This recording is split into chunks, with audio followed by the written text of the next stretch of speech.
এইখিনি সময়ত প্ৰায় মানুহৰ পথাৰত ধান ৰোৱা কাম হৈ আছে। বহুতে ৰুই শেষ কৰিলে আৰু বহুতে ৰুইও আছে। আপোনালোকে কেইবাবাৰো পথাৰত বন মৰা দৰৱ মাৰি হাল ট্ৰেক্টৰ চলাই হাল বাই পথাৰখন ধুনীয়া কৰি ধান ৰুৱে আৰু সেই ধান ৰোৱা সময়ত যদি পথাৰত আকৌ সৰু সৰু বন ওলোৱা দেখিব লগা হয় তেন্তে বহুত খং উঠে বা বেয়াও লাগে, কাৰণ সেইবোৰ বন বা ঘাঁহ পাছত ডাঙৰ হৈ ধানৰ প্ৰডাকশ্যনৰ ক্ষেত্ৰত বাধা সৃষ্টি কৰে। সেইকাৰণে পথাৰৰ মাজত ঘাঁহ বন ওলোৱাটো আমাৰ খেতিয়কসকলৰ বাবে এটা ডাঙৰ সমস্যা আৰু সেইবাবে আপোনালোকে ব্যৱহাৰ কৰক এই দৰৱকেইটা। এই দৰৱকেইটা হৈছে UPL কোম্পানী 60 বুলি কয়, আনটো হৈছে জু কোম্পানী লাঠি। এই দুটা এনেকুৱা এটা হাৰ্বিচাইড মেডিচিন, মানে বন মৰা ঔষধ। যদি আপোনালোকে ধান ৰোৱা 3 দিনৰ পৰা 15 দিনৰ ভিতৰত যদি ব্যৱহাৰ কৰে, আপোনালোকৰ পথাৰৰ ধানৰ মাজত একো বন গজিব নোৱাৰে। মানে বন নগজা ঔষধ হয়, বন মৰা ঔষধ নহয়, বন নগজা ঔষধ।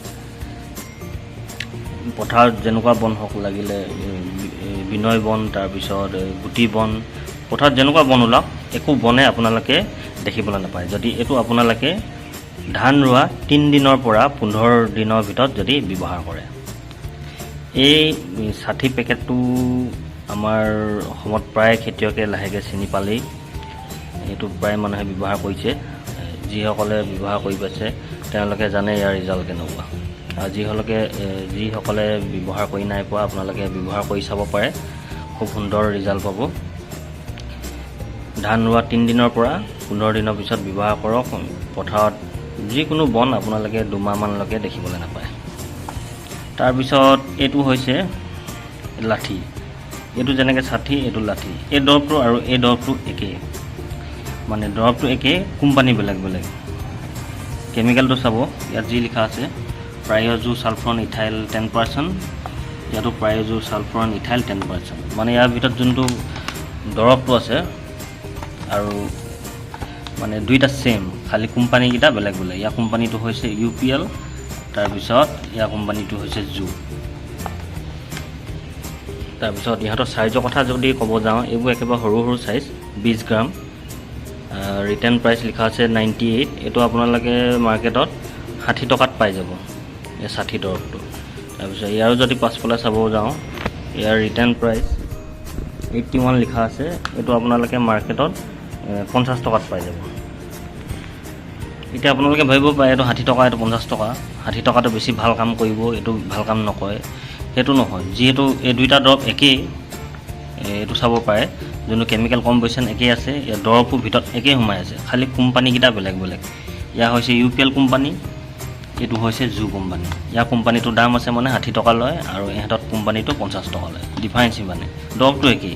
আপোনালোকে যিকোনো এটা লৈ আপোনালোকে পথাৰত, এতিয়া যদি আপোনালোকে পথাৰ ৰোৱা হৈ গ'ল, পথাৰ ৰোৱা ধৰি লওক আজি ৰুলেতো পৰহি মানে আপোনালোকে ব্যৱহাৰ কৰিব পাৰে। মানে ধান ৰোৱা 3 দিনৰ পৰা 15 দিনৰ ভিতৰত ৰুলে ধুনীয়া, 15 দিনৰ ভিতৰত যদি ব্যৱহাৰ কৰে তেতিয়া ধুনীয়া ৰিজাল্ট পোৱা দেখা যায়। তাৰপিছত ইয়াৰ যদি ব্যৱহাৰ কৰা প্ৰচেছটো কথা ক'ব যাওঁ, এতিয়া প্ৰায় বহুতে গম পালেই এইটো যে এই দৰৱটো বালিৰ লগত মিক্স কৰি ছিটিয়াব পাৰে। বহুতে স্প্ৰে কৰি দিয়াও দেখিছোঁ। যদি আপোনালোকে বালিৰ লগত ছিটিয়াই 2 কেজিমান বালিত এনেকুৱা পেকেট এটা ধুনীয়াকৈ মিক্স কৰি ল'ব, 2 কেজি শুকান বালিত এনেকুৱা 20 গ্ৰামৰ পেকেট এটা গোটেইটো মিলাই, এইটো 20 গ্ৰামেই হয়, ইয়াত পিছফালে লিখা আছে, দুইটা একেই চাইজ। ধুনীয়াকৈ মিলাই আপোনালোকে কঠীয়াতলিত সৰিয়হ হিচাপতে সিঁচি দিবগৈ। আৰু এটা কথা ধ্যান ৰাখিব, যোনদিনা আপোনালোকে দৰৱটো ব্যৱহাৰ কৰিব বালিৰ লগত মিক্স কৰি, সেইদিনা পথাৰত মিনিমাম এটা জোখাত পানীটো থাকিব লাগে। একেবাৰে শুকান হৈ থাকিলে খালী নহ'ব। খালী এইটো সময়ত আমাৰ উজনি অসমত বহুত বানপানী সমস্যা হৈ আছে জেগাই জেগাই। শিৱসাগৰ ডিষ্ট্ৰিক্ট, চৰাইদেউ ডিষ্ট্ৰিক্ট, যোৰহাট, তিনিচুকীয়া, কিছুমান পথাৰ পানী অভাৰ হৈ গৈছে। অভাৰ পানী হ'লেও নহ'ব, খালী এটা জোখাত ৰৈ থাকিব লাগিব। যোনদিনা আপোনালোকে দৰৱটো ব্যৱহাৰ কৰিলে, সেই দৰৱটো ব্যৱহাৰ কৰা 2 দিনলৈকে পানীখিনিত সেই ঠাইতে ৰখি থাকিব লাগিব। গুচি গ'লে খালী দৰৱটো গুচি যাবগৈ। মানে এই দৰৱটো ব্যৱহাৰ কৰাৰ পিছত মিনিমাম পথাৰত পানী 1 দিন বা 2 দিনলৈকে থাকিব লাগে, গুচি যাব নালাগে মানে, তেতিয়াহে ভালদৰে কাম কৰিব। আৰু এইটো ব্যৱহাৰ কৰাৰ পিছত আপোনালোকৰ পাছলৈ ধানবোৰ চাব খুব ধুনীয়া হ'ব, মানে অলপ সাৰ টাইপো কাম কৰে, যিসকলে ব্যৱহাৰ কৰি পাইছে জানে মানে। যদি ছাতি নাপায় লাঠিও আৰু অন্য ঢেৰ কোম্পানী আছে মাৰ্কেটত, এতিয়া আমাৰ দোকানত বৰ্তমান এই দুটা আছে। ছাতিটো বহু সংখ্যক খেতিয়কে এতিয়া চিনি পালে অসমৰ চুকে কোণে, ইয়াক চিনি নাপাব পাৰে, খালি দুইটা কাম একেই। যদি দোকানীজনে আপোনালোকক এইটোও দিয়ে, কেমিকেল কম্পজিশ্যনটো চাব, এইটো নিলেও আপোনালোকৰ ইয়াৰ আগতে কাম হ'ব। এইটো ল'লে যে কাম নকৰিব কোনো কথা নাই, ইয়াৰ আগতে ছেম কাম কৰিব, খালি কোম্পানীটো বেলেগ বেলেগ। আৰু বহুতে ভাবিব পাৰে এইবোৰতো বনমৰা দৰৱ, হাৰ্বিচাইড মেডিচিন, ধানৰ কিবা ক্ষতি কৰিব নেকি? ধানৰ তেনেকৈ একো ক্ষতি নকৰে। এই দৰৱটো বনাইছে স্পেচিয়েলি ধানত মাৰিবৰ কাৰণে বনাইছে। আৰু ব্যৱহাৰ কৰা প্ৰচেছটো আজি ধান ৰুলে পৰহিৰ পৰা মানে 3 দিনৰ পৰা 10 দিন বা 15 দিন, 15 দিনতকৈ দেৰি নকৰিব। 3 দিনৰ পৰা 10 দিনৰ ভিতৰত, মানে এসপ্তাহৰ ভিতৰত দিব পাৰিলে চবচে ভাল। আজি ধান ৰুলে পৰহিৰ পৰা এসপ্তাহৰ ভিতৰত দিব পাৰিলে চবচে বেষ্ট। আৰু কেনেকৈ দিব লাগে সেইটোতো ক'লোৱেই। 2 কেজিমান বালি ল'ব, ধুনীয়াকৈ মিক্স কৰি কঠীয়া মানে ধানত গৈ আপোনালোকে সৰিয়হ সিঁচাৰ আগতে সিঁচি দিবগৈ। আৰু এটা জোখত পানীটো মিনিমাম থাকিব লাগে, আৰু পানীটো 2 দিন ৰৈ থাকিব লাগে, ওলাই যাব নালাগে মানে।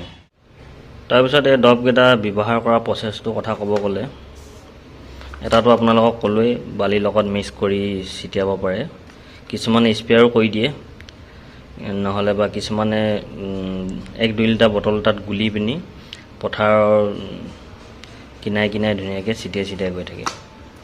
তাৰপিছত এনেকুৱা পেকেটটো 20 গ্ৰাম পেকেট এটা আপোনালোকে কিমান মাটি জোৰাব পাৰিব বুলি ক'ব গ'লে, এটা পেকেটে মিনিমাম আপোনালোকে 1 বিঘা মাটিৰ বাবে জোৰাবলৈ পাৰিব। স্প্ৰে কৰিলে খালি 1 বিঘা জোৰাবলৈ দিগদাৰ হয়, বালিৰ লগত মিক্স কৰি ছিটিয়ালে 1 বিঘা জোৰাকৈ হৈ যায়।